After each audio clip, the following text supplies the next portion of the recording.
I remember some of it. How about you? Do you remember it? I think they ought to make the first day of summer the day that time changes.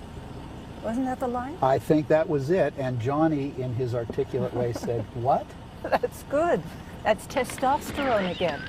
Very articulate. We're coming back on the air after an interruption due to technical problems.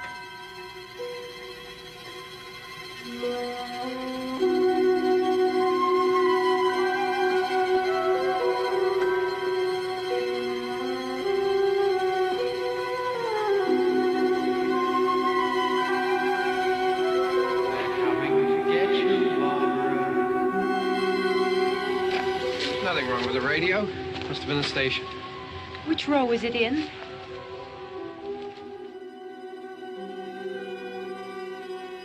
We had some wonderful film noir type shots. Do you remember? Absolutely. Well, they were scattered throughout all over, but I think you have one in particular. Oh, I do. I do. At the very beginning, in fact, when we were coming into the cemetery, remember the old cemetery sign shaped like a diamond? It had cemetery on it. It was riddled with bullet holes. Used to be just down over the hill, just behind that building down there, as in the main entrance. Yeah. I was asked to audition for Night of the Living Dead by Carl Hardman. I was not in Pittsburgh at the time. I knew in my soul I needed to go to California.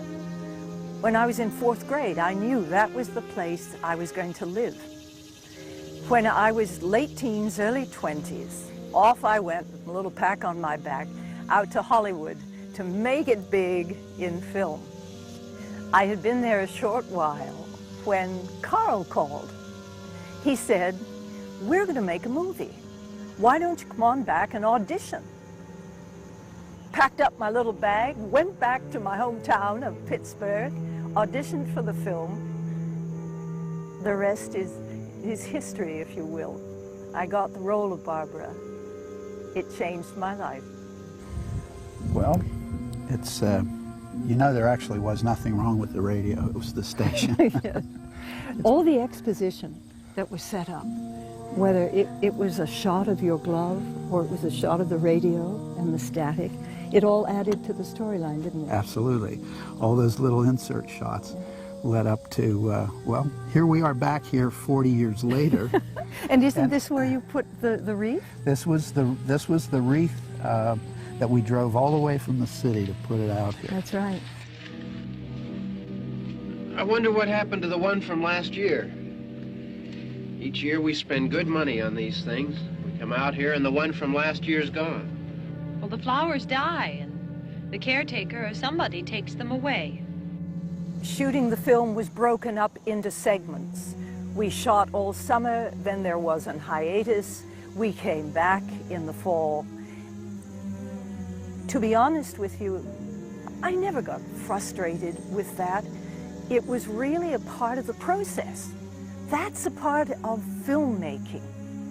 Keep in mind, too, I was a young actress. who really didn't have experience under her belt, many films to draw from. This was new, it was exciting, it's where I wanted to be. Anything that came my way, whether it was long hours, whether it was waiting 2 months to go back and readdress a scene that was already done, didn't bother me. I loved doing it. The whole process, though long and arduous, was exciting. It was fun. We were riding in the cemetery, Johnny and me. Johnny.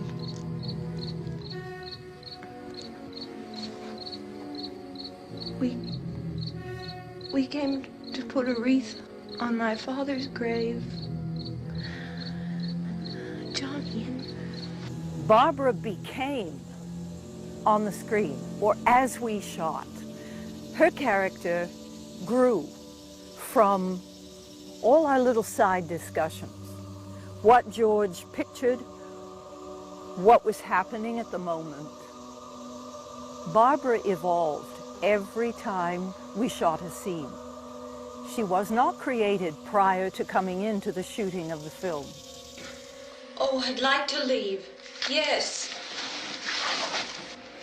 When I was 23 years old, and really not knowing the whole story from beginning to end, how George was picturing Night of the Living Dead to unfold, I took Barbara, as I said, a scene at a time. I think Barbara had to do what she did. She had to go inside to figure out how to deal with something that was so horrendous that had never happened before. I like what she did. There were some people who might grab a grenade or an Uzi and shoot everybody up on the spot. Barbara wasn't that kind of a gal. She had to think about it. She had to find herself again and then come back on force. I love that about her.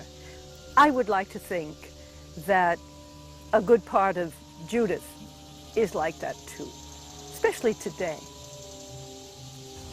For me, it's quite touching to be here with you, Yeah. back in this very same spot, and I know for sure I never had any inkling that 40 years after the fact we would be standing here with a film crew talking about our work 40 years earlier. None at all. But I can tell you this, I'm extremely grateful it's happened that way.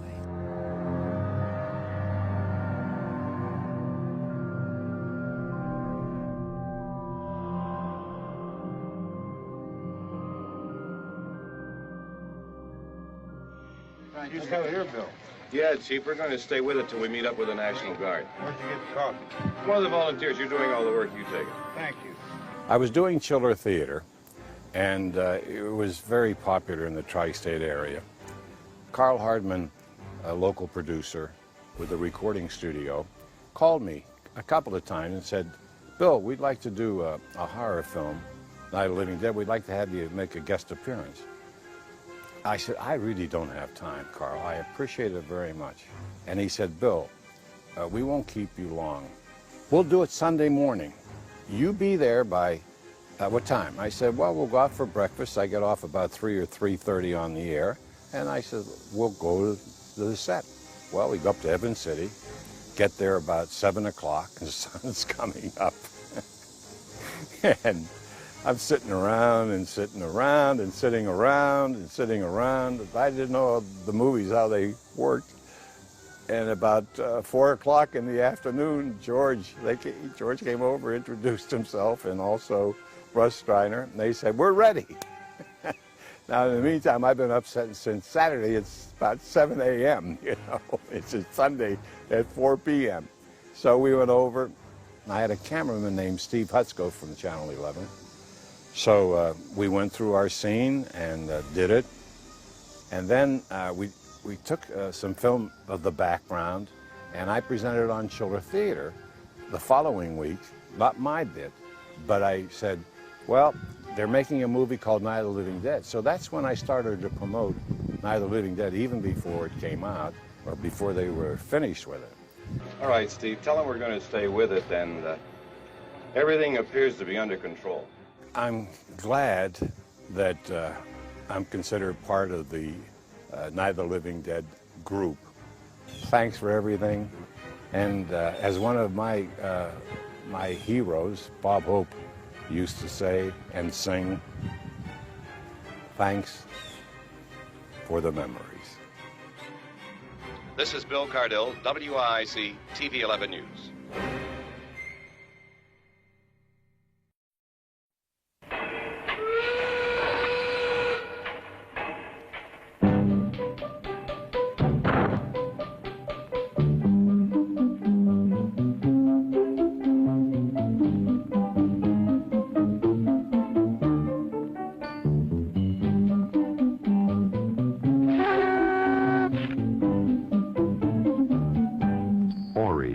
Makes the scene delicious.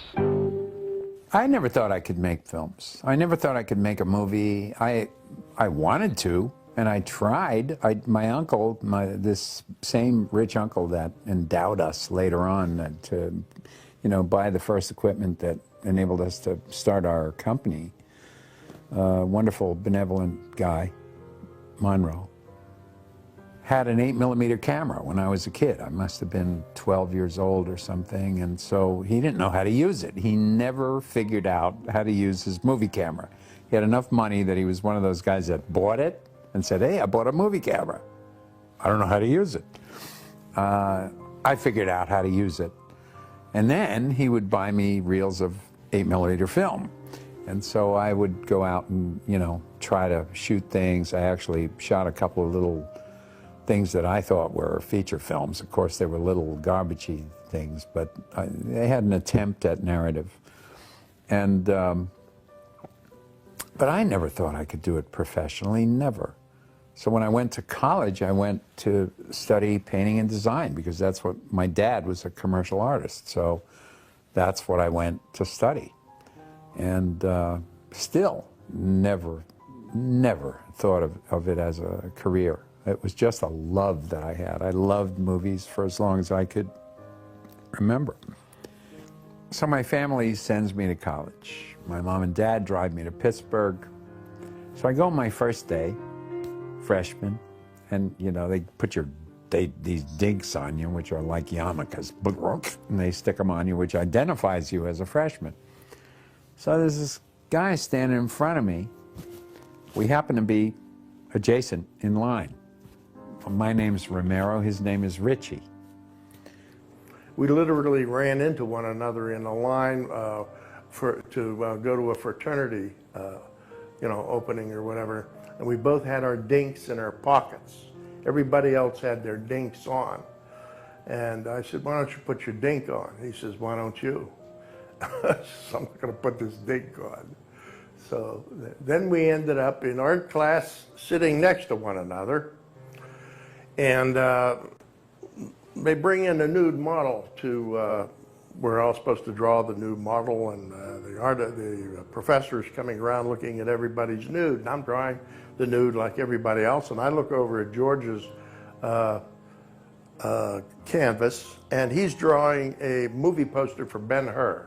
And Rudy'd look over at me and say, you're doing movie poster. I said, no, there's a nude model. Why don't you do the nude? And I said, I'd rather do Yul Brynner, man. His head is nude.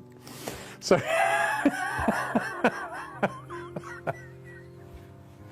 honest to Christ, it was like that. I mean, we just were both blowing it. I'm still blowing off education. Rudy's got the same sort of irreverent attitude, and we just became great buddies. So that's how actually we started doing little scripts, and we had a radio show. We made tapes, and we did all kinds of voices, impersonations. Some of them were lousy, but we did them anyway. And we would pull pranks, do that in the cafeteria or on an elevator, and we got arrested because of it. And We were doing things like skipping class and abducting the art class to use as extras in movies. And I actually got to the point of wondering if this couldn't be life, you know? Maybe this is real life. And in fact, it was. We call those the happy days years, where it was 1957, 58, 59 to 60. And we were having a good time. I was running around at night and come back, and George and I were writing little scripts and movies and shooting movies. And go ahead, ask another question.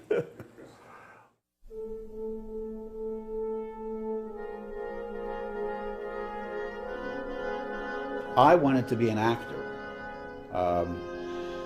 How I met George through another friend of ours who is still a friend of ours, Rudy Ritchie. Rudy and I were cast in a play at the Pittsburgh Playhouse. And as I recall, it was No Time for Sergeants. I did a number of plays then, but I think that particular one was No Time for Sergeants. And George came to see the show one night to come to see his friend Rudy Ritchie. And that was the first night that I met George. And I must say that it was a very, very ceremonial meeting, in that George showed up in a cape. He was going through his Jose Ferrer Cyrano de Bergerac period.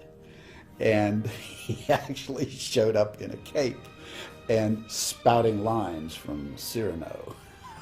So he begins going, "This nose, you see this nose upon my face? It is a nuisance, no?"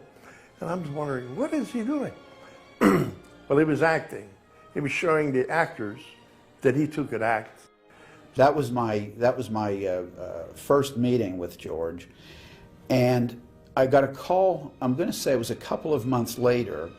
George had cobbled together some money for a project called Expostulations. And he called me and asked me if I would be willing to be in Expostulations as an actor. I thought, well, yes, of course, I'll deign to be in this film production. At that time, I had no idea which end of the camera you even pointed. I went out, did a couple of days of work on Expostulations as an actor, and became absolutely intrigued with the production end of the business. And actually, George and I stuck together from that time on. I was at WVU for a couple of months, and Rudy Ritchie wrote me a letter, and in the letter he said, "I met a really great guy. We became good friends right away at the campus of Carnegie Tech," and it was George Romero, and he said he draws movie scenes instead of doing what he's supposed to be doing in class, and they're really great drawings, and when you come home you have to meet him. So Christmas vacation, I came home and we jumped into Rudy's 55 Plymouth convertible and went to George's apartment. So George, here we honk the horn, and George comes out and he's in his Viva Zapata stage. When George got into a movie, man, he was really into the movie. So here comes George down the steps with a big sombrero, mustachios, pistol belts and pistolas. We went to a Dairy Queen to get ice cream, and the girl took one look at him and slammed the window shut, wouldn't serve us. So, but we thought it was great, you know, we all did crazy things like that.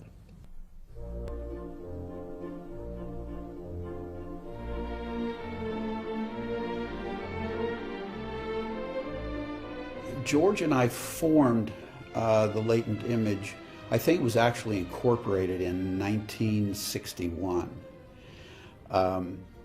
Basically, he knew and I knew that we wanted to do something in the production business, but we had essentially no experience.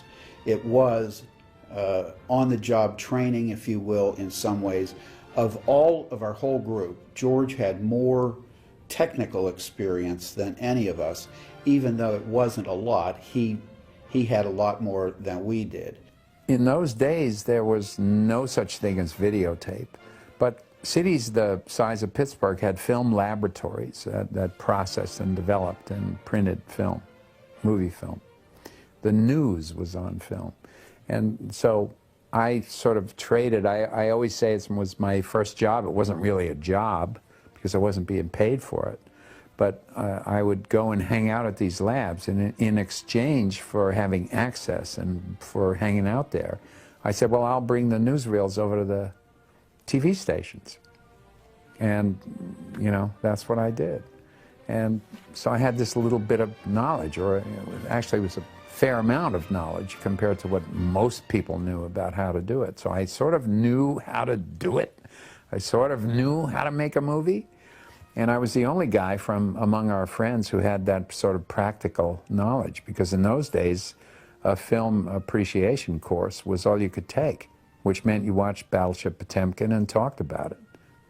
So it was, all of us, all of myself and my friends, we were all sort of self-taught. When you hit a dry spell, what's the natural way to wet it down? Honey, how about a beer? With a tall, cold Duke. Everything we did, everything that came to be, we learned by doing it.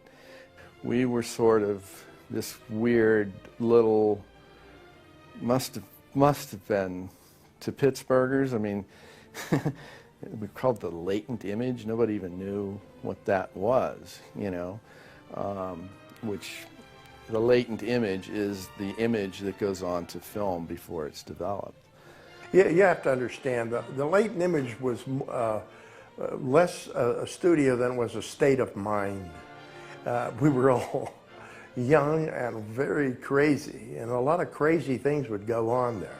George came up with this idea, well, if we took a piece of string and we took it out the front window and up over the roof and in the back window and tied it together, we could, in fact, have a game. And the idea was we'd ring a bell, and then you had a stopwatch, and you'd pull this rag until the rope came all the way down, and it'd take, you know, 36 seconds. What's the record? You know, and they were doing that. We were doing that instead of editing the Calgon commercial for hours. Engines reversed full, Captain. We're stuck. We've got to find out what's on those fibers. Pittsburgh had about 20 film production companies at the time. Pittsburgh was the third leading corporate headquarters city in America. I don't know where we are now. We're still up there someplace. If you looked in the yellow pages, there were 20 companies, all the way from one-man operations up to larger companies like Modart, which was sort of on top then.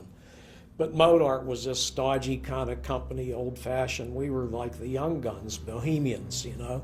And people wanted a creative job on very little money. They came to us, always with promises that when we really get some money to work with, we're coming back, you're going to make some money next time, and next time, and next time. But when they got the money, they'd run away to New York or Hollywood so they could brag about being there, you know. We were always pissed off because the clients, we would finally get a contract with an advertising agency to do a commercial for Iron City Beer. But whenever they wanted to do sort of the big commercial, you know, the big annual commercial, the Christmas commercial, the Super Bowl commercial, Super Bowl commercials weren't that big then, but, you know, the big commercial, they never did it locally. They would always go immediately to New York or LA. And so, you know, we were always pissed off about that, because here's this client that we know well, a friend, and bada boom, and, you know, we never got the big jobs. We did, however, we did very well. We made enough money. We sacrificed. I mean, we weren't getting rich in any way, but, you know, we were making enough money to survive, and we were making movies.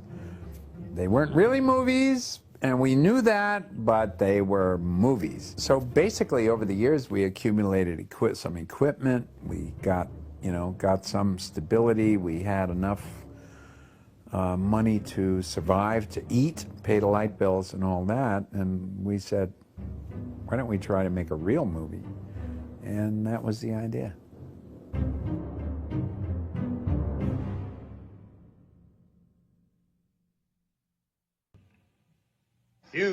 Drag that out of here and throw it on the fire.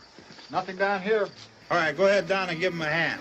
Let's go check out the house. There's something here. I heard a noise. Vince Stravinsky was such an incredible force and such an incredible human being. Vince worked his ass off. I mean, he did everything from going out to that house and figuring out how to get the pump running and get water running in the house so that we at least had running water, to procuring it. I mean, I think he did the real estate deal for it. He did that deal.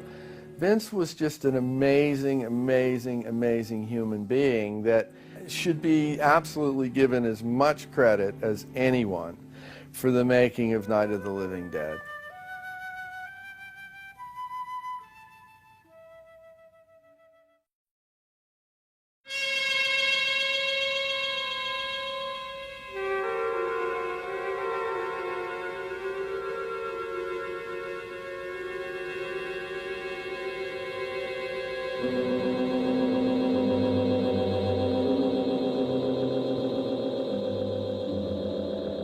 George and I were basically at that time the two writers, and we each had an office with an editing room in it and a typewriter. So George would be in one room trying to come up with ideas, and I'd be in the other room, and then we'd talk about the stuff and, you know, try to figure out what we were going to do. And I said that whatever we did should start in a cemetery, because people find cemeteries spooky, and I'm thinking about Abbott and Costello, and they're in the cemetery, and the coffin, and the, you know, the candles sliding, and all that kind of stuff. And so I was working on an idea where aliens come to Earth, and they're in search of human flesh, and it was going to start in a cemetery. So I had written a short story which I basically had ripped off from a Richard Matheson novel called I Am Legend. And I said, how about this? But we had a Christmas break, and George went away for 5 or 6 days and came back, and he had a story that started in the cemetery, and it was basically the opening of what became Night of the Living Dead. You had somebody attacking the girl in the cemetery. You had her running to the car, the keys. You had all, you know, making it to the house, and I think it went all the way up to where Ben shows up. And everybody liked the flow of it, and it had the excitement and the suspense, but George never said who these creatures were. And I said, man, this is great, you know, really. And I said, well, you know, it seems to me they could be dead people. I said, why don't we? He said, oh, that's good. I said, but what are they after? They're attacking, but what, you know, they don't bite anybody. They don't, you know, what do they do other than fight? And he didn't know that either. I said, well, why don't we use my flesh-eating idea? So that's how they became the Living Dead, after human flesh. And meantime, we put together 10 of us, 10 friends, and we said, let's kick in $600 a piece. And everybody did. We had 6 Gs, got some film, rented the farmhouse, found the farmhouse through some real estate agent, and started to shoot. You know, it was about doing it. And it's sort of like, again, the reverse of Hollywood as we know it today. There's a lot of talk and not much action. You know, this was all, that's why the film got made, and that's why the film got made before there was even really a completed script, as far as I'm concerned. It was an idea, and before the idea went cold, it was much more important to get into production on it. You know, and I mean, that's my gut, and that's my feeling now from what might have happened back then, because we certainly weren't prepared, you know, when we went out to shoot. I mean, far from it. I don't think any of us knew how to produce a film. I mean, we screwed up left and right, not producing everything in every area. I mean, we were just a bunch of guys trying to make a movie, and we basically passed out titles. There were arguments. It was a very democratic community, And in the beginning, there were arguments about who's going to direct, who's going to do this, who's going to do that, who's going to do that. We all thought that we knew how to do each other's job. And we did, basically. Each one of us knew as much as the other guy knew, anyway. And so basically, those jobs were tossed out, you know, okay, you know a little more about this, you know a little more about that.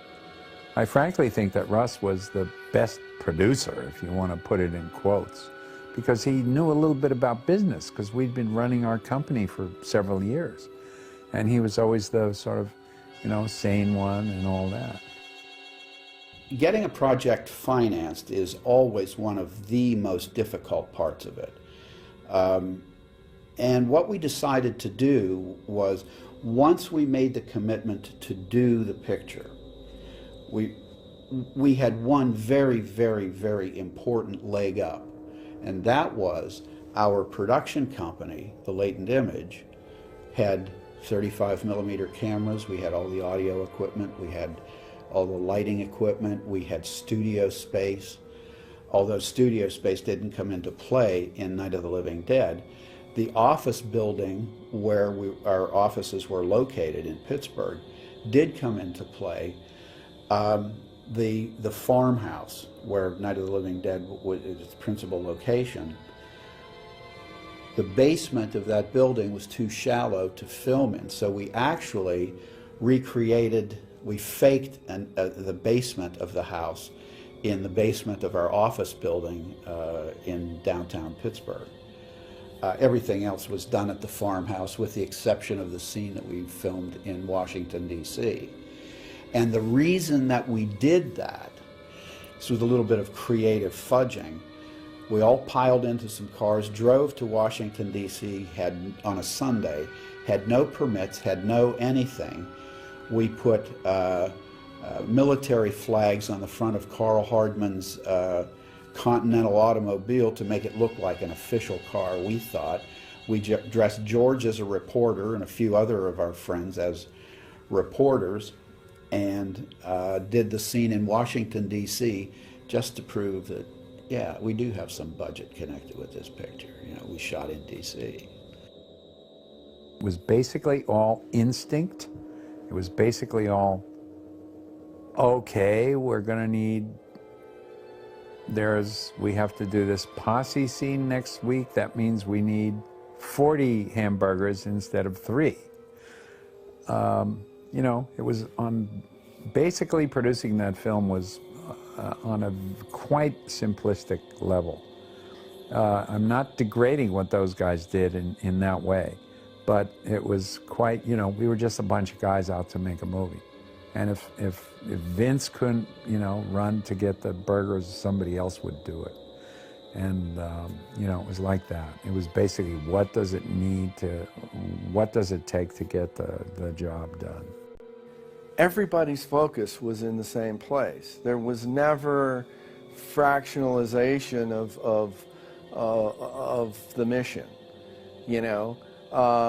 So that made it quite easy, you know. And there was, and again, because it wasn't a union situation, or it wasn't a situation, well, I can't touch that or I can't do that. Everybody could do everything, and they were expected to.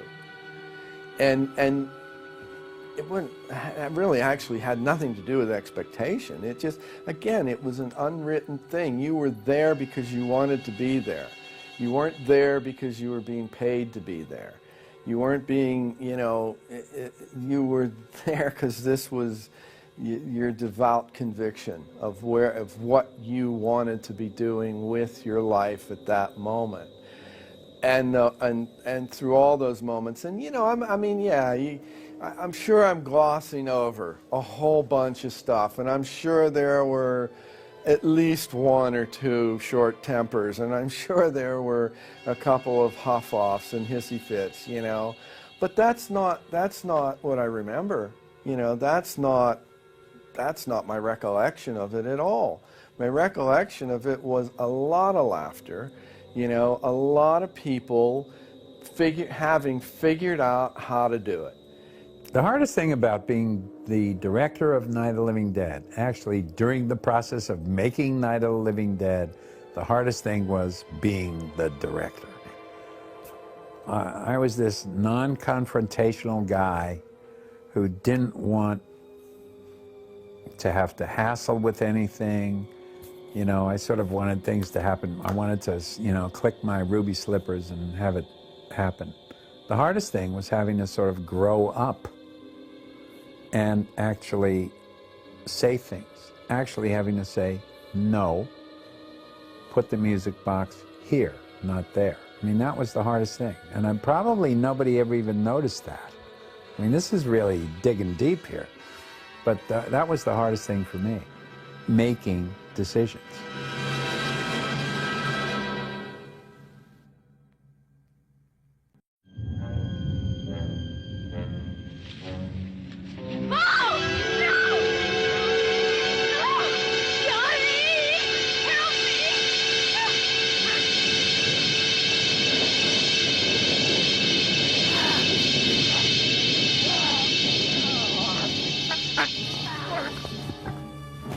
Down, damn you, down! I was tall and skinny. I was an investor. I was working on the film, and I was available. And I had an old suit. So George says, "You really look good as a zombie. You want to do that opening scene?" Okay. So I did. At first, since the opening scene was the last scene shot, in the rest of the film, you don't see my walk, because it was not that much. There was not that much movement of the zombies. We were like always together. And anytime you saw me separately, I was coming through a window. I was looking, trying to get in the window. The opening scene with me chasing her and at the house before the nightfall, I subconsciously picked that up. I'm pretty sure from a film with Boris Karloff, and it was the one where he was electrocuted. He was a prisoner, he got criminal, and he got electrocuted, and he came back to life, and he had one arm that was sort of dangling, and his leg, dragging his leg. I think that's where I got that from subconsciously. We were here in the graveyard shooting that final scene, and they wanted me to pick up a rock and break the window on the car. And I thought this was going to be a pretty easy thing to happen. So we started shooting, and I got the rock and came back to the window and took the first smack, and to my astonishment, it bounced off. So I took the second smack, and once again, to my astonishment, it bounced off. So on the third smack, I really slammed it. And when I did, it flew out of my hand and into the car. And of course, if you can tell by the shot where George was at, laying on the seat with a camera in front of him, the rock hit George and the camera. Luckily, it didn't hurt the camera.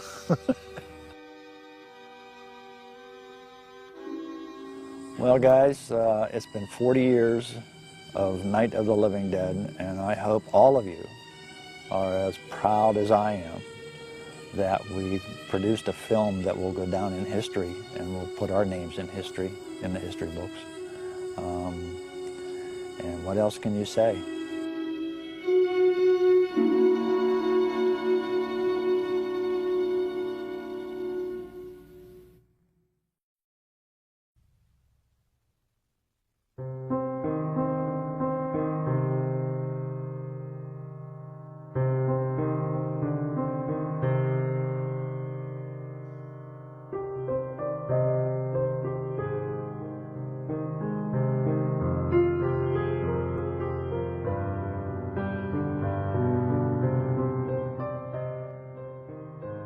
We were a production company. We made commercials, industrial films, and we knew all of the people of Image 10 who did the same thing. They made industrial films, video commercials, and we all decided that we should probably make a movie. So we met, and there were 10 of us. So we called ourselves Image 10.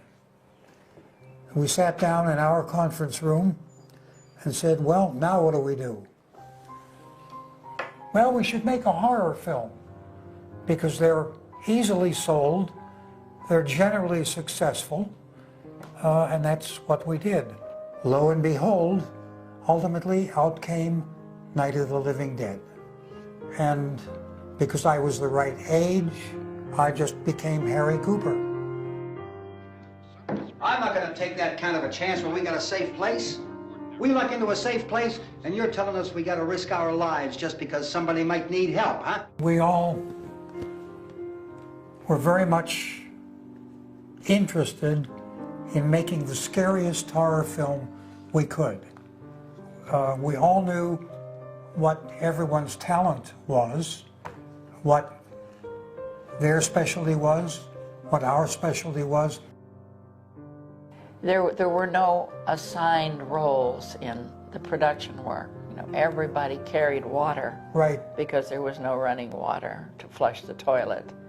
Everybody ran down to the grocery store to buy bologna to make sandwiches for all of us. And yeah, that's... And everybody took care of the camera gear and carried Did lights everything. And yeah.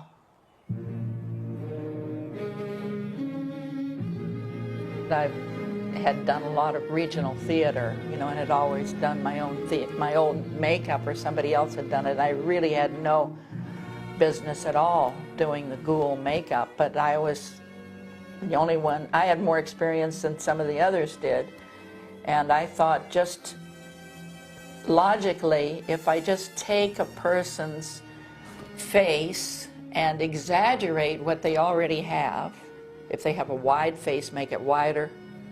If they have narrow set eyes, make them narrower.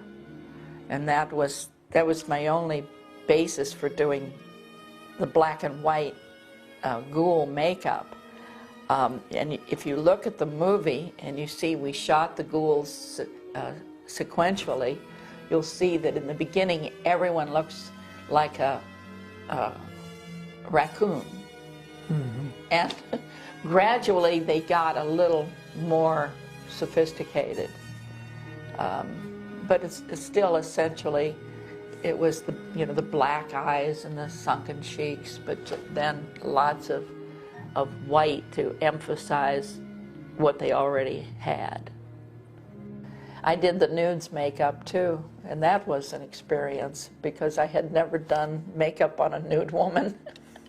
But I just dusted her down with gray makeup to tone down. She was an art student, and she was very young and healthy, and so I just wanted to make her look kind of gray and dead. And she walked past the camera. There was no frontal shot of her, at least not in the film. And no, there wasn't any. No, and she's just on camera for 2 seconds, but you'll see that on your midnight movies. It isn't the fuse. The power lines are down. Helen, I have to get that gun. Haven't you had enough? I'm just enormously flattered that anybody remembers it now, 40 years later. No, yes.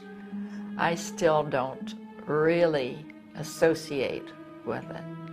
Our view, essentially, is the fact that we were very, very lucky with this film. Right. Lack of experience, in a true sense, to be able to make a film that has withstood time. A film 40 years later, which is still being talked about.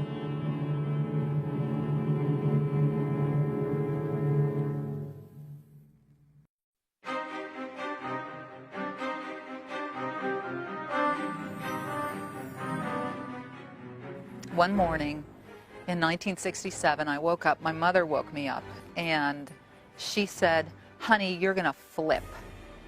And I thought, oh, what a way to wake up, you know. She's trying to like cajole me into getting up and going to school, like that's gonna work. And I said, why, you know, why am I gonna flip? And she told me, she said, you're gonna be in a movie. And I said, what kind of movie? And then she told me a little bit about it, and my dad came over and he told me more about it. And I was already a horror movie junkie at that point in my life, watching Chiller Theater every Saturday. And I just couldn't believe my good fortune that I was going to get to play like a little monster and kill people. What could be better? As I recall in my scenes, my dad did most of the direction. Maybe because he figured I feared him more than I feared George. I don't know. So, but yeah, he directed me through the trowel scene, and I think George was more involved when I was eating my dad's arm and maybe being thrown on the couch by Dwayne.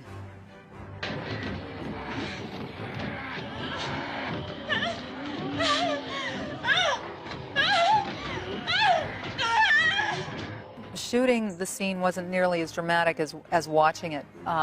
Marilyn was not even in the same room with me at the time. I was I was stabbing into a pillow with the trowel, and my dad just said, just stab into the pillow. The pillow was in the corner on the floor, and so I started stabbing, and there was no sound. You know, they put in the sound later, and I said, well, how many times do you want me to stab this? I hadn't really been given very clear direction. I'll just keep going. Okay, so I just kept stabbing this pillow, and it was really interesting seeing the finished film to see what it turned into, because you know, I had no idea. And then someone was behind me throwing either black paint or chocolate syrup against the wall to make it look like the blood was splattering. It was great. It was really fun. I teach in a middle school, and so my students are 6th and 7th grade, and my girls actually are more interested in the film than the boys are, and I think the boys are more interested in like the really sort of the torture porn films at this point than something that's classic and more suspenseful. But the girls, the last couple of years, have just been zombie crazy. And it's good to see that girls are becoming more interested in horror, in classic horror particularly.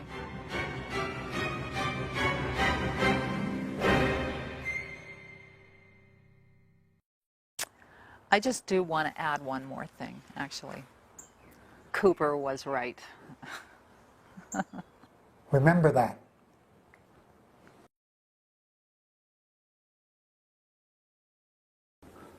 This is my little firecracker. Let's go see what it does.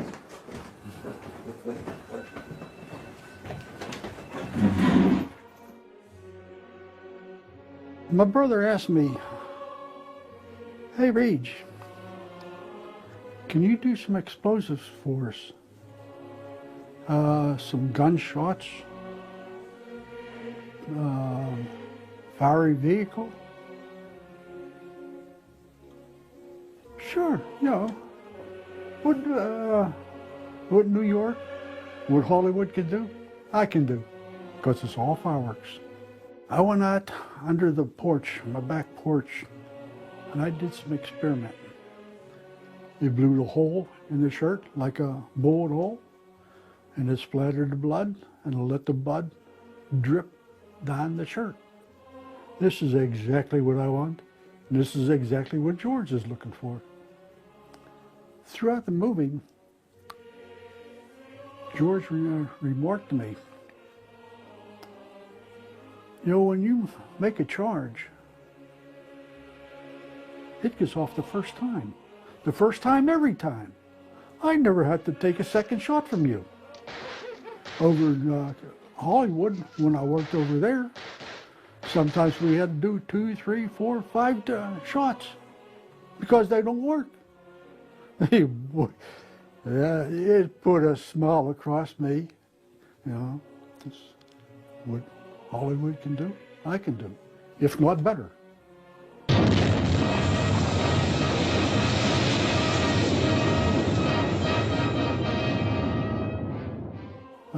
When it come to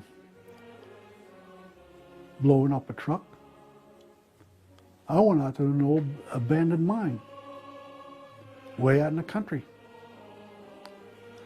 And me and my partner, Tony, we experimented out there until we got just exactly what we wanted. Did it for George. He was very well satisfied. The work that they went through, it was a hell of a struggle. Through the stockholders, all the actors, everyone that participated in. By God, these guys did one heck of a good job.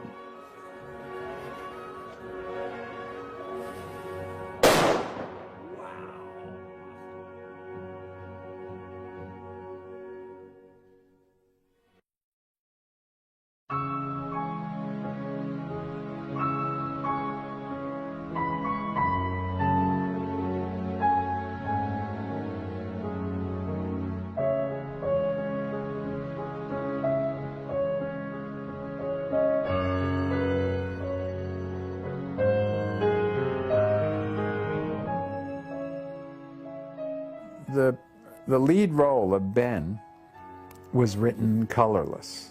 In fact, he was written a bit as a bit of an asshole. He was meant to be a truck driver who was just angry.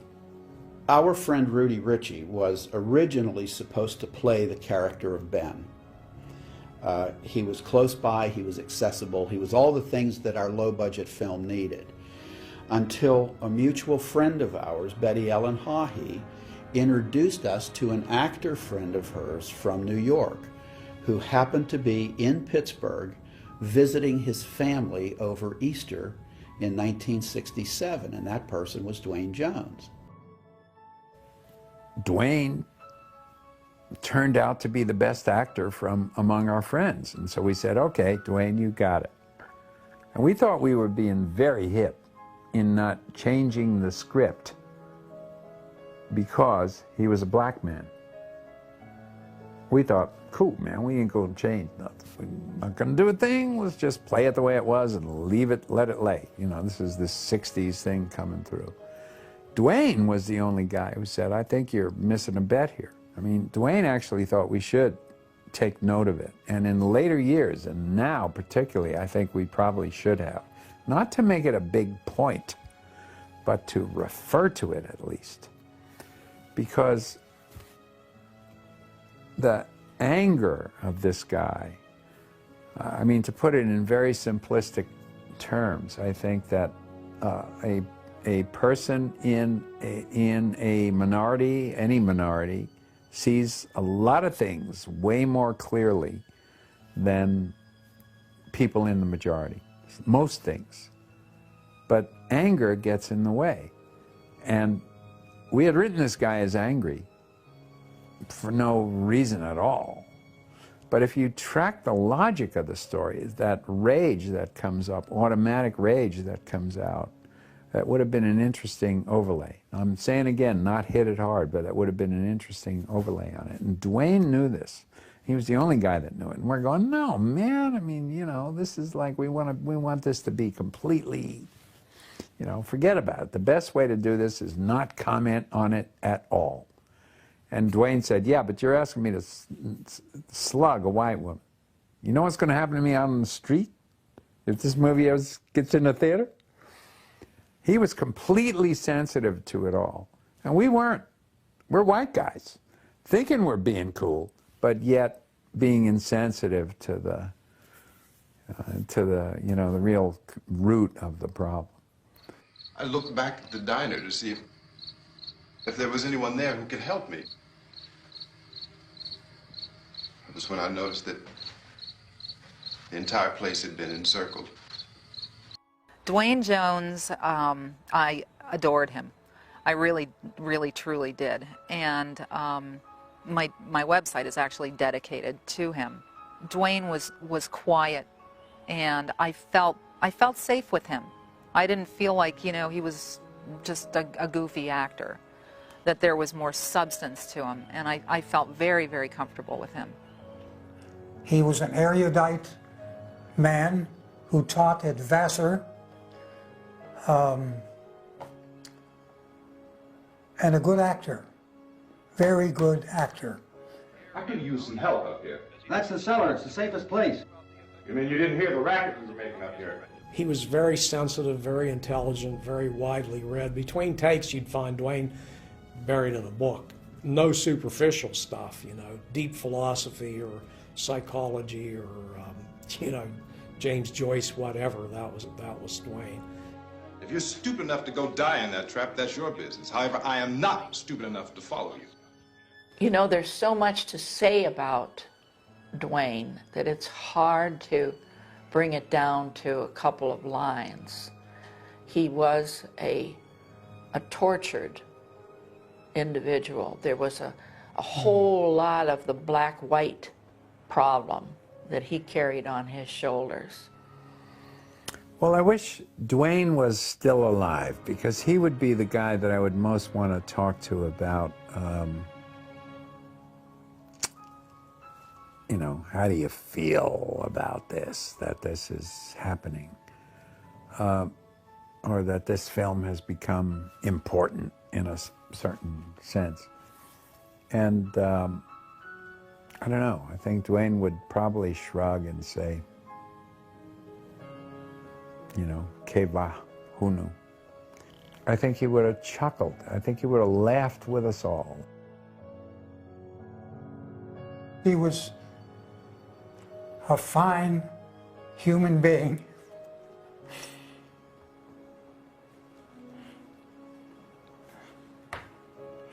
Sorry, I choke up when I think about Dwayne, because he was my friend.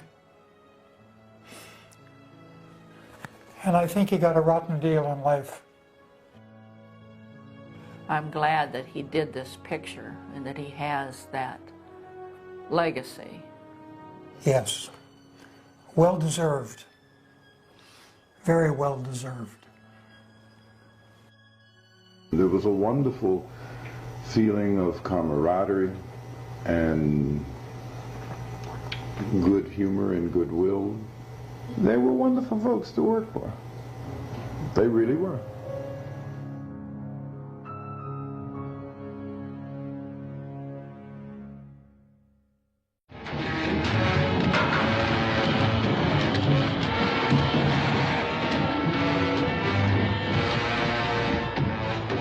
I lived here all my life. I married my husband. We built this home here and had our cabinet shop. And after we were done working one Saturday afternoon, we were sitting in the yard. People drove up and they said to us, "Hi, would you like to be in our movie?" Of course, my husband said no, but I said, "Yeah, that would be fun." So we went back and they said, "Come on in, we'll put some makeup on you," and we ended up to be ghouls in the Night of the Living Dead. Whenever I say, "Oh, you know the Night of the Living Dead? I was in that." "Yeah, sure, you know." I don't believe you. But after they find out, and I tell them all that they're lucky to be around a movie star, aren't they? Well, I can hardly believe that it's been 40 years has gone by already, but I'm sure that there's a lot of people that realize that it's been 40 years, but you wouldn't believe how many people stop here at my house and ask me where this movie was made. And I tell them, that I was in it and everything, and we have lots of fun about it. I didn't make much money, but I've had $1 million worth of fun out of this movie.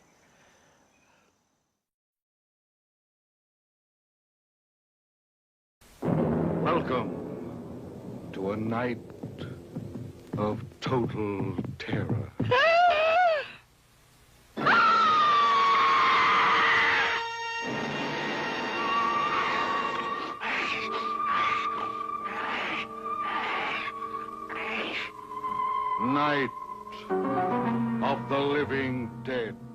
we finish the movie and throw it in the trunk of a car and driving it to New York. We finished it at the same lab where I first learned with the guys over the glue pots how to make movies. And the movie's finished, completely finished, with titles on it, everything else. And so Russ and I take off to drive it to New York. We throw the print in the trunk of the car and we're driving to New York. And we hear on the radio that Martin Luther King had been shot. So here we are at night, driving with our print of Night of the Living Dead in the back seat. Here we have our first finished movie. We have a black man in the lead. We have a posse hunting him down and inadvertently killing our hero. And Martin Luther King has been assassinated. To say the least, it was a bit of a down moment. There wasn't much joking going on for the remainder of that drive to New York. Now we're in New York. We're going to show the movie to Columbia. We're going to show it to Bada-Boom, Bada-Boom. We had several appointments, and Russ and I went with my cousin to go see 2001, and it was basically forgotten. Now it was just a movie again. It was just in that heightened moment when we heard the news, and we reacted, frankly, poorly to it, thinking this might benefit us. But it was gone then. I mean, then we never thought of it again. And no one who looked at the movie, no distributor, no Columbia, nobody who looked at the movie ever caught on to it. Ever said, wow, you know, nobody wanted to exploit it. Nobody ever saw it because nobody looks at a horror movie with political eyes. And okay, fine. So Columbia says, whoa, this is pretty cool. You know, let us hang on to it for a couple of weeks. So we did. And eventually they called back and said, well, it's really good. We'd like you to change the ending and not shoot the guy. If you tampered with that part of the story, you wouldn't have Night of the Living Dead. You would have a very different, if it was a Hollywood ending and the hero rode over the hill into the sunset, being saved by the sheriff rather than being killed by the sheriff, you would have a different movie. And so we boldly said, you know, I think, you know, this is our first shot at this, and we said, you know, we didn't know how hard it actually was to get something released. We said, no fucking way, the guy has to die. It's the irony, it's the whole thing. Again, nothing to do with race. If the guy was white, he still would have to die because he made a mistake. He made the wrong choice. He should die for it. Okay, so Columbia says, all right, blows us off. Several other people, AIP, all these other companies look at it. Nobody wants it. So we drive home again, and somebody suggests get a sales agent. So we did. Several weeks later, he calls up and says, I got a distributor that's interested. Walter Reed. And our first reaction, they want to change the ending? No, they'll take it as is. Our friends in Pittsburgh, they didn't know what to think. I mean, basically, I think most of the people that we all knew, I mean, I'm speaking for all of us now, you know, thought, what the fuck are you doing here? A lot of people, most everyone said, good luck. We thought it was bad. Yeah, we thought it was bad. I looked at my acting in the film and I thought, oh my God, I was awful. And I still think I was, although not as much as before, because people like it. They still like it. We just couldn't be objective. We couldn't be objective about our own performances or anyone else's, or about the horror of the film. The most profound reaction was from my grandmother on my father's side. She knew we were working on a movie. She had no idea about what it was about and so forth.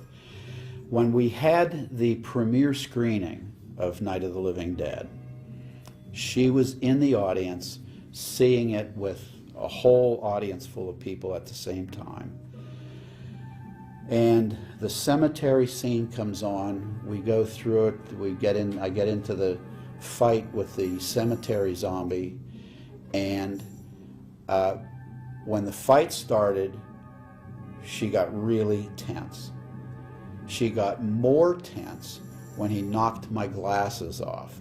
She shouted, "Russell, he broke your glasses."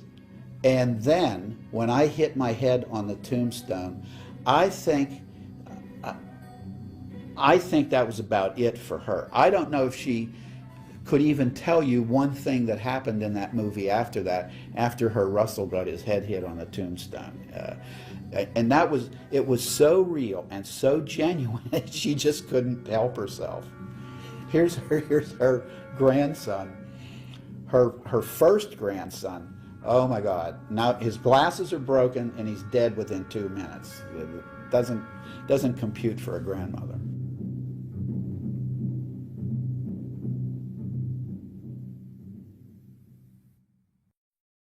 You know this area. You from around here? Judy and I are both from around here. We were on our way up to the lake to go swimming. Keith was a guy, he was the go-go dancer, you know. Keith was this cat that I thought, of all the people in the cast, I thought he was the celebrity. I mean, he was the cat. He had a gig, he was a go-go dancer, you know, he was happening cat, and, you know, cool. He'd come in, you know, in a convertible, sitting on the back seat of the hood, going, "Hey, yo, yo." I mean, he was the showbiz cat. He was the cat who was most showbiz of anyone in the cast. He was Frankie Avalon. I mean, he was the cat, and he was the young guy that we thought was, you know, we got our Frankie Avalon, man, ain't he cool? You know, he would blow in and out. I mean, of all the people that made the movie, he was the least involved because he had a career. None of the rest of us had a career in doing anything. And he was the cat that had a career. So he was sort of the hero, the showbiz cat. And they'd drive him in, he'd be sitting on the back of a convertible, and he'd be going, "Hey." And, you know, we were all sort of a bit in awe of him.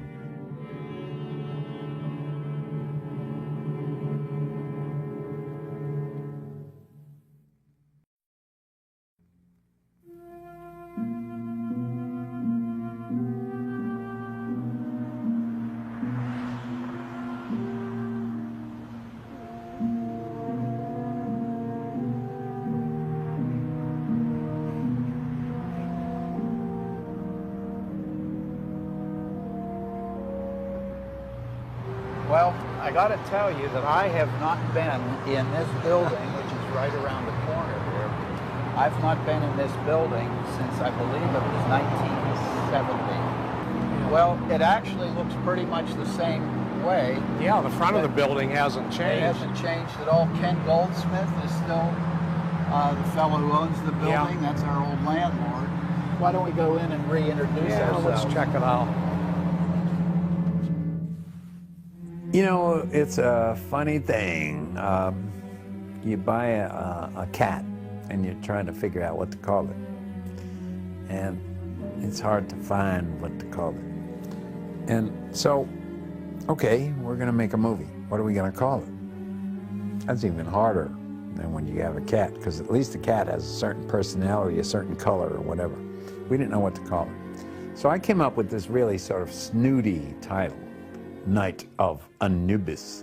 Anubis being the Egyptian god of the dead, one of the Egyptian gods that guards the dead.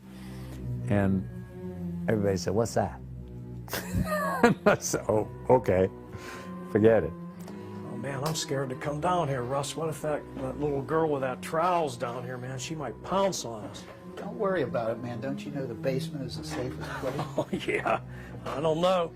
When Ben came back up these stairs, you know what happened to him. It was not a good day for Ben. Bullet in the brain. Whoa, man. Cow.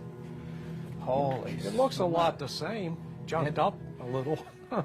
I don't remember who suggested it, but we came up with Night of the Flesh Eaters. And that was our title. And that was the title that went all the way through the rest of the film. What happened was there was a film that had been released within recent years, which was called The Flesh Eaters. And so when we got a distributor, Walter Reed, they said, wait a minute, this is, you know, we can't do this because there was this movie, The Flesh Eaters, so we can't use The Flesh Eaters. So we need another title. So they came up with the title, Night of the Living Dead, which was not our title, it was Walter Reed's. We liked it a lot immediately, and so we said, yeah. But when they took it off, we were, again, these amateur filmmakers, we had put our little copyright notice, the C with the circle around it, on the title, on Night of the Flesh Eaters, C with the copyright. We should have put the copyright notice at the end of the film, which is where it belongs. Does this over here, is that where the film storage room was over here? Where Yep, we're headed toward it right now. We used to keep Night of the Living Dead elements and all the elements for our commercial films. And yep, this was the storage area. Image presentation film. Oh, man. Geez, the film racks are still here. Look at this. You know, Jack, of all of the recollections, this could possibly be the saddest one. Yeah. This is the room where film elements were stored, the film elements that weren't stored in the lab vault.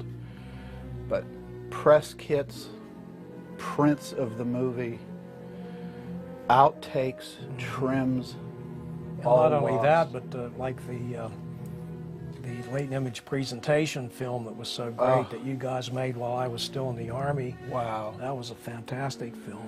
This is where, this is the room where George Romero, myself, and the rest of us who killed ourselves for years making films, priceless films, that if anybody could uncover copies of those now, it would be absolutely priceless. And for George and myself as well, was all stored here, and a flood came through and just took it all away. Ruined, absolutely everything ruined.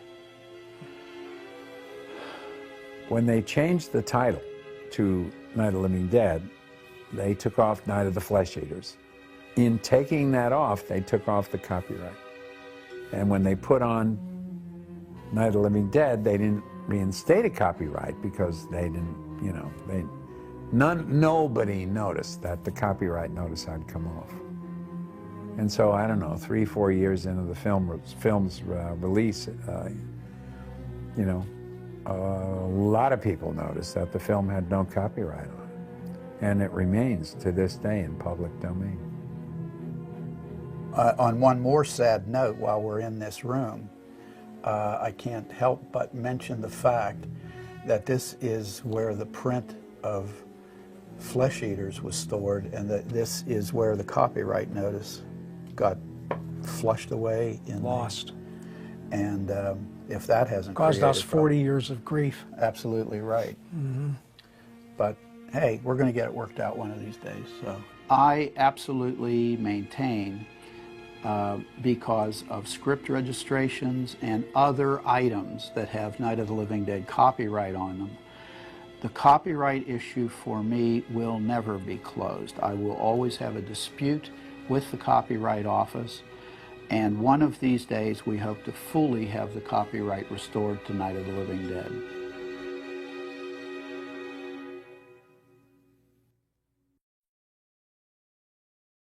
Chief, if I were surrounded by 6 or 8 of these things, would I stand a chance with them? Well, there's no problem. If you had a gun, shoot him in the head. That's a sure way to kill him. If you don't, get yourself a club or a torch. Beat him or burn him. They go up pretty easy. When we started 40 years ago, the posse members came from 3 different directions. We crossed this bridge for the police force and for some of the on-foot members.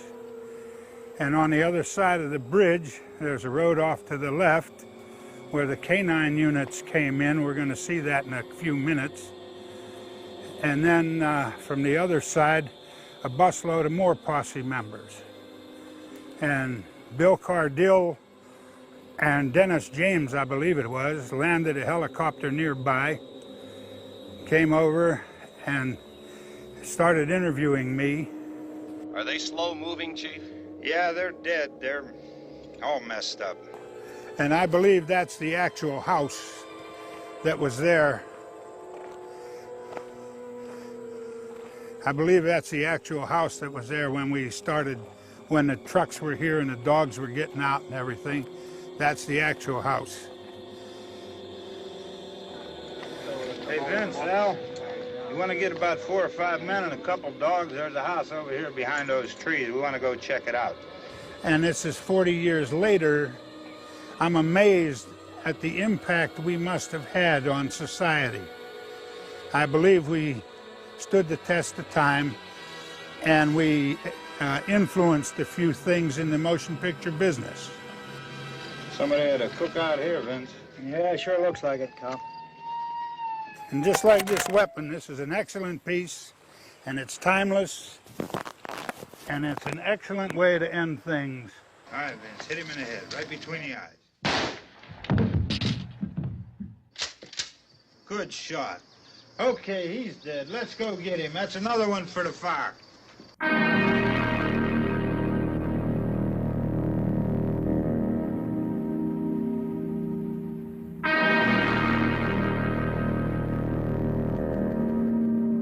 The first time I saw Night of the Living Dead, at 13, I don't think I slept for about a week.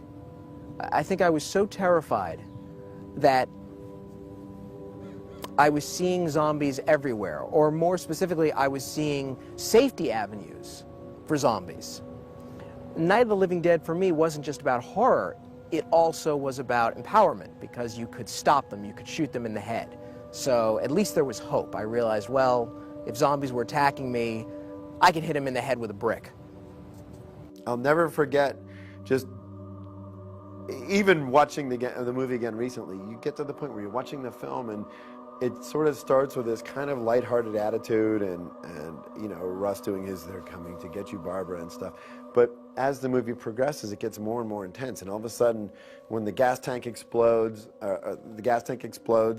and the zombies start eating the remains in the truck, it goes from sort of a kind of a safe, not really threatening horror movie to a movie that's taking you somewhere you've never been before. As long as there's people out there who have a way to watch movies, as long as there's any chance of any culture to be had by going into a theater with, you know, sitting with strangers or even in the comfort of your own home, if there's a single way to watch a movie, Night of the Living Dead will be there. It's a classic. It always will be a classic, and it's probably going to be part of our history as a culture, as a society, and of course from a filmmaking standpoint. I think that the low budget of it really lent to the whole quality of it, because, you know, up to then, you know, most of the, you know, feature films that you see are horror are, you know, relatively high budget, high values, and this was kind of a departure from that. And that it was almost that kind of cinema verite, almost like we're following as it's happening. That kind of, you know, what War of the Worlds tried to do on the radio. You know, it's this, you know, documentary kind of thing, and it kind of almost, it felt like it was mirroring that kind of thing, only in cinema. I remember hearing about it. I went down to New York City. I met some friends. We went to the Coronet Theater. Maybe it was a midnight showing. I was slightly stoned, and it couldn't have been a more perfect time to see that movie. I had anticipation. I was in the right frame of mind, so to speak. I was with my friends. It was a midnight showing, and I was completely open to the experience. I completely absorbed the experience, and it really blew my mind. It was fantastic. I just loved it. It was a life-changing experience. To all my little zombies out there, I'm so proud of you. Every time a part falls off your face and lands in the dirt, I'm there with you, all right? And George, just keep making them. You make them, I'll watch them. I'll be in one. Call me. I'll be in Rock of the Dead, or wherever, however you want to do it. 40th anniversary. Way to go. I think probably Night of the Living Dead is the scariest of all the films I've ever made, because partly what we were trying to do was scare you. Since then, I haven't tried to scare. And I don't think any of my other films are scary. I laugh at them. Again, I grew up on EC comic books where I laughed and giggled at the gore and, you know, expected things to turn bad and be terrible. And so it's very hard for me to even perceive what is going to scare people. A question that people sometimes ask me, well, did you know when you were working on this picture that it was going to become a classic, that so many years after the fact that people would still be looking at it, talking about it, wanting to ask questions about it? The answer to that question is absolutely not. What we did was to tell the best story that we were capable of telling on film. The fans made it a classic. We made a good film. The fans made it a classic.